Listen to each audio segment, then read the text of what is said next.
Question number 2 बना लिए हो। अब 3 में क्या बोला है? हाँ सर, एस्टिमेटेड लाइफ 5 साल, स्क्रैप वैल्यू 20,000। इधर देखो, इधर सुनो सुनो, एगो छोटा सा एक लाइन का कॉन्सेप्ट है, बता देंगे, बन जाएगा 3 नंबर। देखो इधर, इधर देखो, ध्यान दो। बात कुछ ऐसा है कि जब हम लोग डेप्रिसिएशन निकालते हैं, डेप्रिसिएशन एसएलएम मेथड से, कौन से मेथड से? एसएलएम से, स्ट्रेट लाइन मेथड से, तो पहला जो फॉर्मूला है वो डेप्रिसिएशन का क्या होता है बताओ तो? डेप्रिसिएशन बराबर कॉस्ट ऑफ एसेट, बोलो, cost of asset into rate बटा 100 इंटू मंथ बाई 12। जितने महीने का निकालना हो उतने महीना लिख देंगे। पूरा 12 महीने का हो तो 12/12, 11 महीने का हो तो 11/12, 6 महीने का हो तो 6/12, 3 महीने का हो तो 3/12, जैसे भी हो उतना महीने का। ठीक है, यही होता है ना। लेकिन इसमें आप लोगों को क्या क्या पता था? रेट पता था। जब ये फॉर्मूला तब यूज होगा, ये फॉर्मूला तब यूज होगा जब आपको रेट पता होगा। व्हेन रेट इज गिवन, लिख सकते हैं क्या? व्हेन रेट इज गिवन, जब रेट दिया हो तब ये इस्तेमाल होगा। आज क्वेश्चन में कभी कभी क्या करता है, जैसे क्वेश्चन नंबर आपका 3 दिया हुआ है, रेटे गायब कर देगा, रेटे गायब कर देगा सर। तो कहता है कि when rate is not given, when rate is not given. अब बताओ, रेटे नहीं दिया हो तो डेप्रिसिएशन कैसे निकलेगा सर? रेट ही ना दिया हो तो डेप्रिसिएशन कैसे निकलेगा? पॉसिबल है क्या? नहीं सर, लेकिन पॉसिबल है। रेट के अलावा, रेट नहीं दिया होगा तो रेट के अलावा कुछ और इंफॉर्मेशन दिया होगा। क्या दिया होगा? तो रेट के अलावा but scrap value, scrap value and सबसे इंपॉर्टेंट जो चीज दिया होगा वो लाइफ ऑफ एसेट दिया होगा, कितने साल वो एसेट चलेगा। ये दो इंफॉर्मेशन जरूर दिया होगा। और जब लाइफ और लाइफ दिया हो एसेट का, स्क्रैप वैल्यू दिया, स्क्रैप वैल्यू मैंने जानते हो क्या होता है? स्क्रैप वैल्यू मैंने कबाड़ी वाला वैल्यू, कबाड़ी समझते हो? कहने का मतलब कोई एसेट यूज कर रहे हो, एसेट खरीदे हो, इसको यूज कर रहे हो कई साल तक यूज किए। एक समय आएगा कि वो इतना पुराना हो जाएगा, इतना कबाड़ी हो जाएगा, माने इतना बेकार हो जाएगा कि अब वो यूज नहीं हो पाएगा। एक समय आएगा, उस समय तुम क्या करोगे? उसको कबाड़ी में ना बेचोगे। तो जो भी वैल्यू एक उम्मीद लगाया जाता है कि जब पूरा ये खराब हो जाएगा ना, पूरा खत्म हो जाएगा, चल नहीं पाएगा, उस समय इसको बेचेंगे तो इतना रुपया कम से कम मिल जाएगा। कबाड़ी में कुछ तो मिलेगा, तो बेचोगे तो कुछ मिलेगा ना। तो कहता है कि जो वैल्यू है तुमको उस समय मिलेगा ना कबाड़ी में बेचने पर, उसी को स्क्रैप वैल्यू बोलते हैं। समझ गए? चलो, तो इस तरीके से अगर ये इंफॉर्मेशन तुमको दिया हुआ हो और डेप्रिसिएशन निकालने के लिए बोल दिया जाए तो डेप्रिसिएशन कैसे निकलेगा सर? तो देखो, डेप्रिसिएशन निकालो। डेप्रिसिएशन बराबर, डेप्रिसिएशन बराबर क्या हो जाएगा? देखो, डेप्रिसिएशन बराबर लिखेंगे cost of asset minus scrap value, minus scrap value divided by life of asset. समझ गए बात? बोलो ना। इसको शॉर्ट फॉर्म में तुम ऐसे लिख सकते हो, डी बराबर सी माइनस एस बाई एन। ठीक है, एन का मतलब number of life, number of years है ना, कितने लाइफ है। या इसको चलो एल ही लिख दो, एल फॉर लाइफ। ये वैसे तो बुक में एन से दिखाता है। अरे कुल मिला किसी भी चीज से दिखाओ, कहने का मतलब क्या होना चाहिए यहाँ पर कि कितने साल वो एसेट चलेगा, वो साल लिख देना है यहाँ पर। That's it. निकालो क्वेश्चन नंबर 3। क्वेश्चन नंबर 3 देखो क्या दिया है, बोलो तो। कॉस्ट दिया है एसेट का, बोलो कितना दिया है? 2 लाख। और क्या दिया है? अच्छा, इस पे इंस्टॉलेशन भी हुआ है, इंस्टॉलमेंट, इंस्टॉलमेंट एक्सपेंस, बोलो 25,000। तो टोटल कॉस्ट कितना हो गया?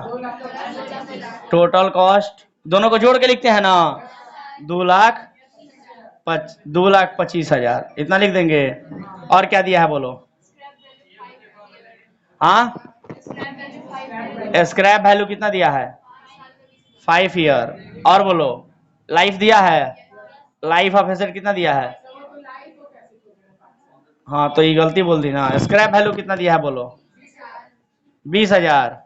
कोई दिक्कत किसी को? चलो इतना इंफॉर्मेशन क्वेश्चन में दिया है। डेप्रिसिएशन निकल सकता है, जो फॉर्मूला बताए देखो तो सेट हो रहा है उस पर। डेप्रिसिएशन बराबर बोलो, कॉस्ट ऑफ एसेट कितना हो गया टोटल? 2,25,000 माइनस स्क्रैप वैल्यू कितना है? 20,000 डिवाइडेड बाई 5 कितना हुआ ये बोलो तो? 2,05,000 डिवाइड बाई 5 कितना होगा? घटाओ इसको। हाँ 41,000 आंसर। देखो तो यही दिया है क्या? 41,000 नहीं दिया है? क्वेश्चन नंबर 3 का लाना जरा। क्वेश्चन नंबर 3 का बैलेंस दिया। अच्छा अच्छा सुनो जरा ध्यान से। कहता है पहले 3 साल का डेप्रिसिएशन निकालो। कितने साल का? 3 साल का डेप्रिसिएशन निकालो हैं। 31 दिसंबर को ये साल खत्म हो रहा है, हर साल 31 दिसंबर को। मशीनवा 1 जुलाई को खरीदा गया था। ठीक है, इतना इन्फॉर्मेशन काफी है। डेप्रिसिएशन अकाउंट बना सकते हो, I mean asset account. Asset account बना सकते हो, इसको लिखो, इसको लिखो और फिर हम एसेट अकाउंट बना के दिखाते हैं।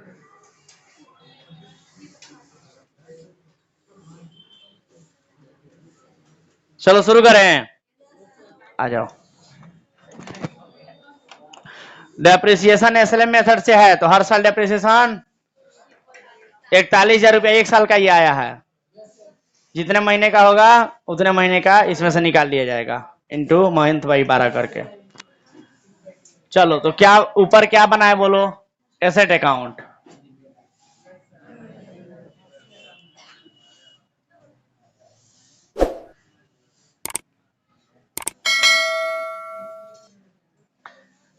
चलो देखो इधर शुरू करते हैं। तो क्वेश्चन नंबर 3 में हम लोगों ने निकाल लिया था कितना रुपया डेप्रिसिएशन आया था? 41,000 आया था। आइए एसेट अकाउंट बना लेते हैं।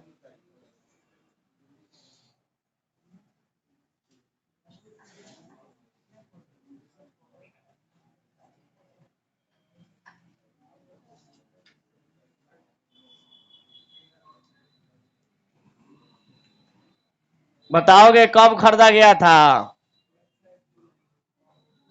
कब खरीदा गया था?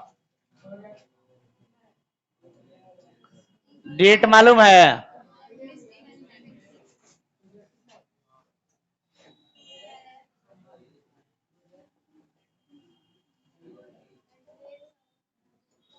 नहीं भी लिखोगे तो कोई दिक्कत नहीं है। बोलो 2019 जुलाई 1। बोलो 2 कैश अकाउंट। एसेट खरीदा गया है ना? कितने रुपए का? उधार में है। किससे खरीदे हैं? नाम नहीं दिया है तो क्रेडिटर लिख दे। तो क्रेडिटर अकाउंट किससे? 2 लाख का। 2 लाख का थोड़ी।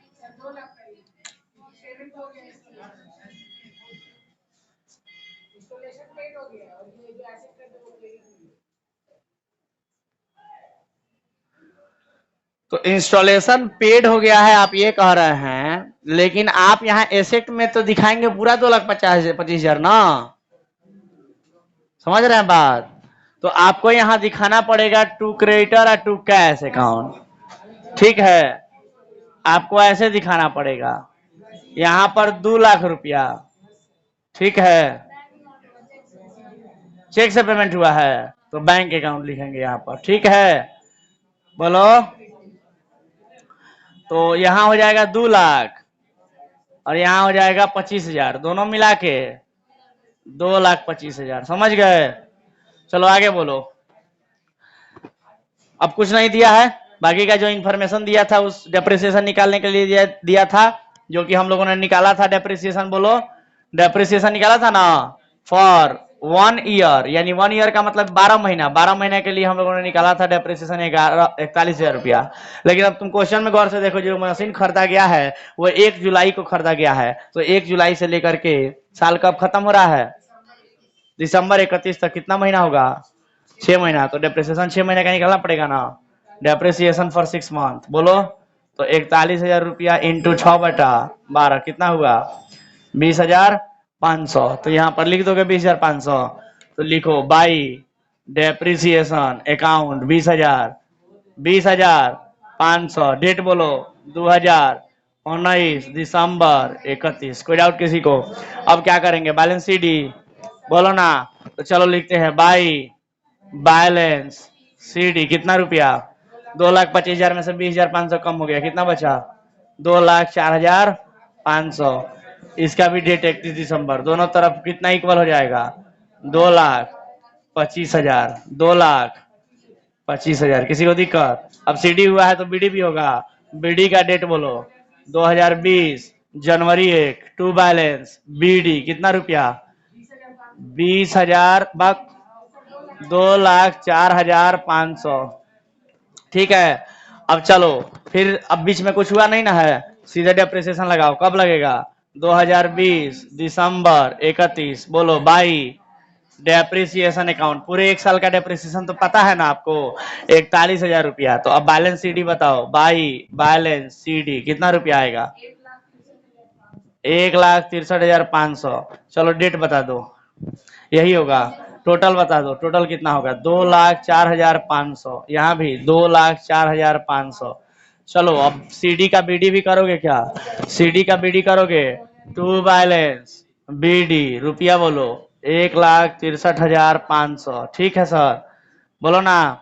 डेट बता दो 2021 जनवरी 1। कितने साल का करना है? 3 साल का बोला था ना, तो 1 साल ये हो गया, 2 साल, 1 साल और बाकी है। तो चलो डेप्रिसिएशन का डेट बोलो 2021 दिसंबर 31 बाई डेप्रिसिएशन अकाउंट रुपया बोलो पूरे 1 साल का ना, और 1 साल का डेप्रिसिएशन तो पता है 41,000 रुपया। उसके बाद बाई बैलेंस सीडी कितना रुपया? 1,22,500 कर देंगे।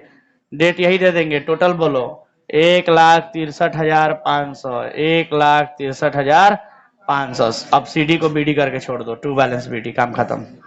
कितना रुपया? 1,22,500। डेट कौन सा हो जाएगा? 2022 जनवरी 1। आंसर मैच करो, दिया कि नहीं? आ गया। दैट्स इट, खत्म। चलो मेरे तरफ से आज के लिए इतना ही, मिलते हैं अगले क्लास में, तब तक के लिए टाटा बाय बाय। आगे का क्वेश्चन ट्राई करके लाना, आगे का क्वेश्चन ट्राई करके लाना, ठीक है?